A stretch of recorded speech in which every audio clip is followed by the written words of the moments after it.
आज हम अपने सिधौली कस्बे के प्रमुख चिकित्सक डॉक्टर बी एल निगम साहब से परिचय करा रहे हैं। डॉक्टर बी एल निगम साहब ने तमाम परिवारों में, जिन परिवारों में संतानोत्पत्ति नहीं हुई है, उन परिवारों में किलकारी और खुशियाँ लाने का काम किया है। उनका महत्वपूर्ण इस पर शोध भी है और वो निरंतर इस पर सक्रिय और सचेतन रहते हैं। डॉक्टर साहब, जिन परिवारों में संतानोत्पत्ति नहीं हो पा रही, उसका प्रमुख कारण क्या है? ठीक है, देखें, जब पुरुष और स्त्री दोनों के जनरेटिव ऑर्गन्स जो हैं ठीक तरह से काम कर रहे हैं, तभी बच्चा संभव है। जैसे मान लिया कोई महिला है, उसको मतलब ठीक से माहवारी नहीं आ रही है, माहवारी आ भी रही है तो उसमें हार्मोन्स की कमी है। हार्मोन्स में की कमी की वजह से भी एक गड़बड़ी हो सकती है। अगर हार्मोन भी ठीक हैं और जब दो डिम ग्रंथियां होती हैं, जिनको अंग्रेजी में ओवरीज कहते हैं, ओवरीज से दोनों तरफ दाहिनी और बाएं से फ्लैपियन ट्यूब्स निकलती हैं। फ्लैपियन ट्यूब्स में अगर कहीं पर ब्लॉकेज है तो मान लिया ओवरी से अंडा तो निकला, लेकिन जब ब्लॉकेज है तो वो बच्चेदानी तक नहीं पहुंच पाएगा। जब बच्चेदानी तक नहीं पहुंच पाएगा तो मतलब कैसे संपर्क में आएगा इस स्पर्म के। इस हालत में भी मतलब बच्चा नहीं हो सकता है। तो ये सब इनका ट्रीटमेंट है। जैसे फ्लैपियन ट्यूब ब्लॉकेज है तो वो खोली जा सकती है, ऐसा कुछ नहीं है। अब इतना संभव है, अगर जहाँ पर ब्लॉकेज है तो इसकी जांच भी होती है, मतलब फ्लैपियन ट्यूब्स की, और वो खुल भी जाती है जी। और इसी तरह आदमियों में आदमी की रिस्पॉन्सिबिलिटी है उसके स्पर्म की, शुक्र कीट की। जी। शुक्र कीट अगर मान लिया कम मात्रा में है तो मतलब बच्चा नहीं होगा। कम से कम इसका जो नॉर्मल वैल्यू है 150 मिलियन से लेकर के 300 मिलियन तक है। उसमें से 60% से कम अगर मोटिलिटी है उसकी चाल, तो बच्चा नहीं होगा। ये भी कारण है। तो इसकी माइक्रोस्कोपिक जांच होती है और इनका इस पर मोटो जो अकाउंट वो भी ठीक हो जाता है दवा खिलाने से। दूसरी बात है, किसी किसी को एस्पर्मिया कहते हैं, जिनको एस्पर्मिया के मरीज़ हैं, एस्पर्मिया कहते हैं, जिनमें मतलब शुक्र कीट बिल्कुल नहीं होते हैं। तो जिनमें शुक्र कीट बिल्कुल नहीं है, एस्पर्मिया सीमन जो है, तो उसके मतलब वो संभव नहीं है कि मतलब उस आदमी से बच्चा हो सके। जी। तो इसके लिए तो यही है कि जो IVF ट्रीटमेंट आया है उसके द्वारा बच्चा पैदा हो सकता है, जो इस समय जो पद्धति चल रही है। दूसरी बात, आयुर्वेद में जब भी कोई आता है तो सब जगह से निराश होके आता है, समझे। सब आयुर्वेद ट्रीटमेंट जब में कोई मरीज आता है तो चारों तरफ से निराश होता है, तब कहता है चलो किसी आयुर्वेदिक डॉक्टर को दिखाएं। और इस समय मॉडर्न पैथी जो है हमसे कहीं बहुत ज़्यादा आगे निकल गई है, तो ज़्यादातर वहीं पे लोग फंसते हैं, जा कर के वहीं ट्रीटमेंट लेते हैं।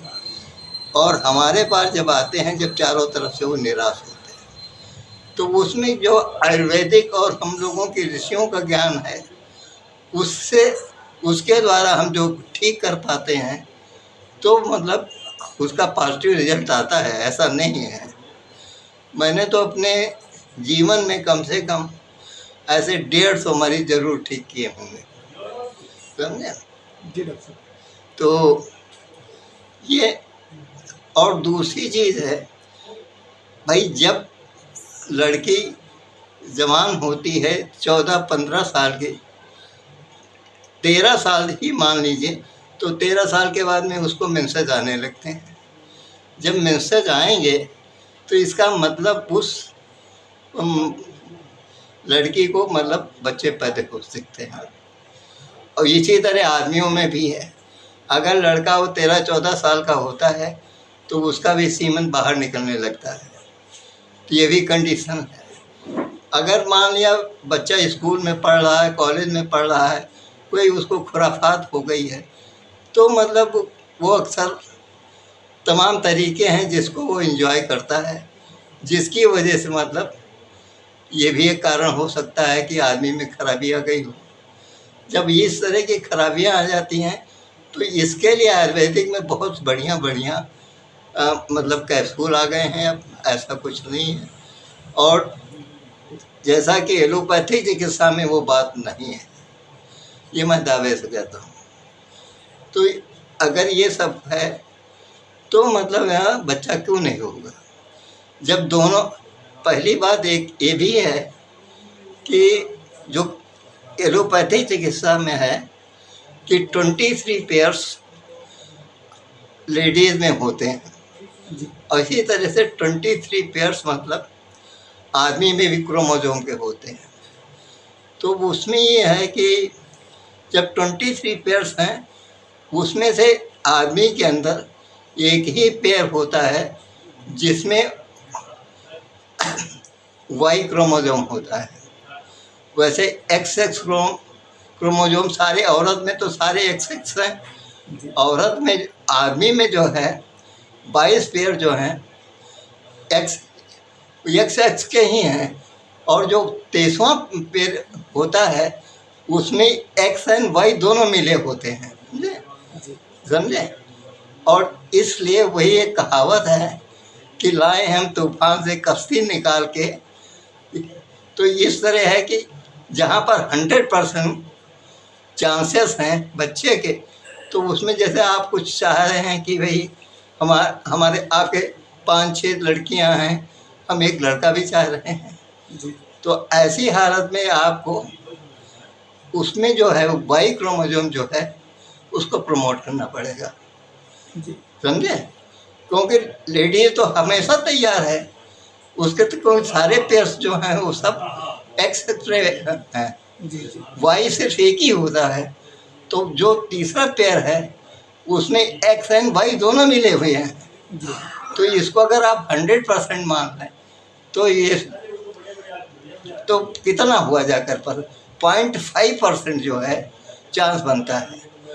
और दूसरी चीज़ ये भी है, हमने देखा है कि जो उसमें स्पर्मेटो जो अकाउंट है उसके अंदर हमको प्रमोट करना पड़ेगा।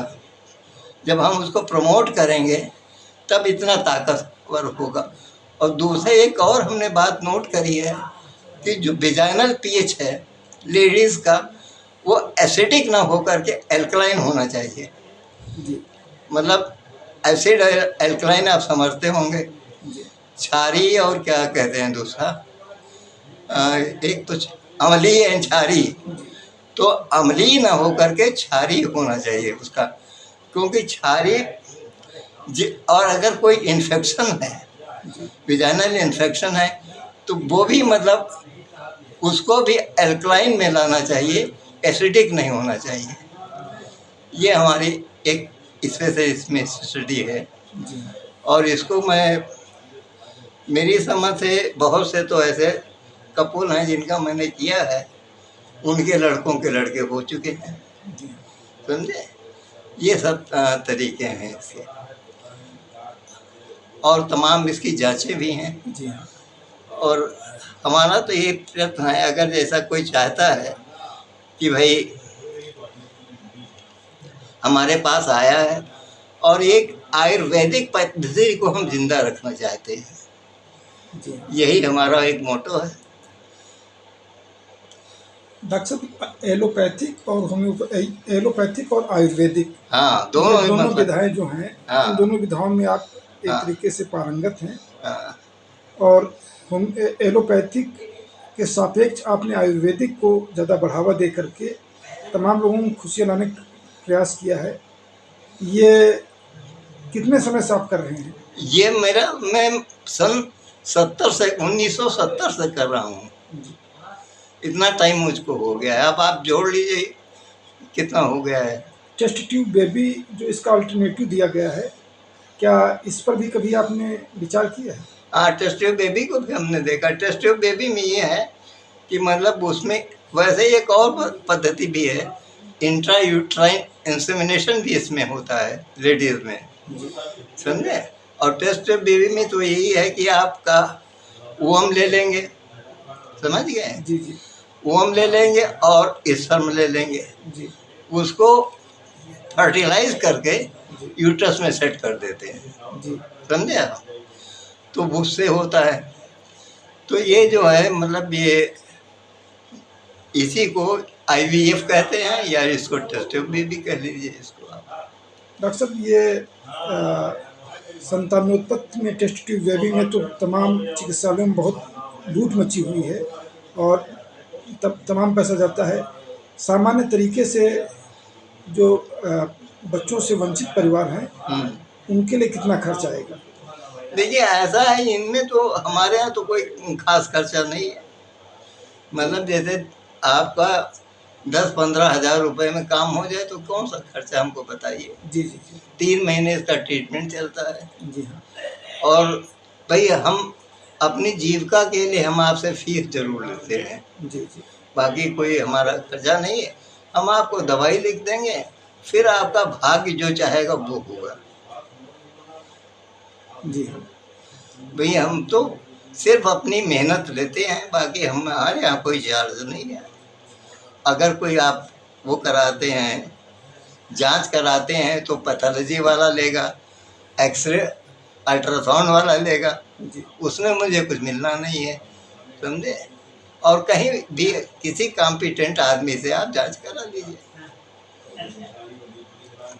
डॉक्टर साहब, एक सवाल और ये है हाँ, कि बहुत तेज़ी से बच्चा और लड़का और लड़की में लिंग भेद हो रहा है। देखिए लिंग भेद तो आप कर रहे हैं ना। लिंग भेद इसलिए कर रहे हैं कि भाई सवाल इस बात का है कि लिंग भेद तो आदमी करता है। आजकल लड़कियों में क्या कमी है? लड़कियां हवाई जहाज भी उड़ाती हैं। लड़कियां क्या नहीं करती हैं? डॉक्टर भी बन रही